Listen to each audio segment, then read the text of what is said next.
పుట్టినటువంటిది అమ్మవారి యొక్క తాతగారి పేరు విశ్వంబర శర్మ. అమ్మవారి యొక్క తాతగారి పేరు రత్నాకర శర్మ. క్షీరాబ్ది తనయైనటువంటిది, సకల సద్గుణాలు కలిగినటువంటిది. ఎప్పుడు ఎవరైతే అమ్మ నువ్వు తప్ప నాకు దిక్కులేదు అని చెప్పి పాలనేస్తారో అలాంటి ఆత్మల్ని రక్షించేటువంటిది, సకల జగద్భక్షని జగత్ కుటుంబిని అనేటువంటి లక్ష్మి అనేటువంటి నామధేయం కలిగినటువంటి వధువు అని చెప్పడం జరిగింది. ఇరుపక్షాల వారు కూడా సమ్మతించారు. అనంతరం వివాహంలో పవిత్రమైనటువంటి కన్యాదానం చేద్దామని చెప్పి సంకల్పం చేశారు. ఈ కన్యాదాన సందర్భంగా ఆ యొక్క వరుడికి అనేకమైనటువంటి ఆభరణాలు, వస్త్రాలు ఇత్యాదులన్నీ కూడా సమర్పణ చేస్తారు. అందరూ కూడా ఈ యొక్క కార్యక్రమాన్ని చక్కగా నిర్వహిస్తూ ఉండండి.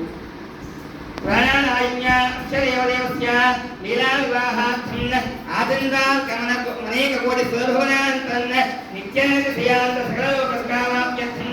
ఏకవింశయ ఉభయగురం భయం శబుషోత్తం మహాదానం కన్యాదానీయపూర్వకం మమ గృహం ఉదయవివాహార్థం ఆగమన్ శ్రీం సింహవరమిదం మధువర్గేణ పూజయిష్యే పూజ్యం నత్యాత సందేమోషం ఓం పురుషాయ విద్మహే సకల స్వరూపాయ ధీమహి తన్నో సింహ ప్రచోదయాత్. ప్రాభ్యాం కూర్చం ఉపవిశేత దాదావగమాదాయ ఆపపాదామనే క్షంతం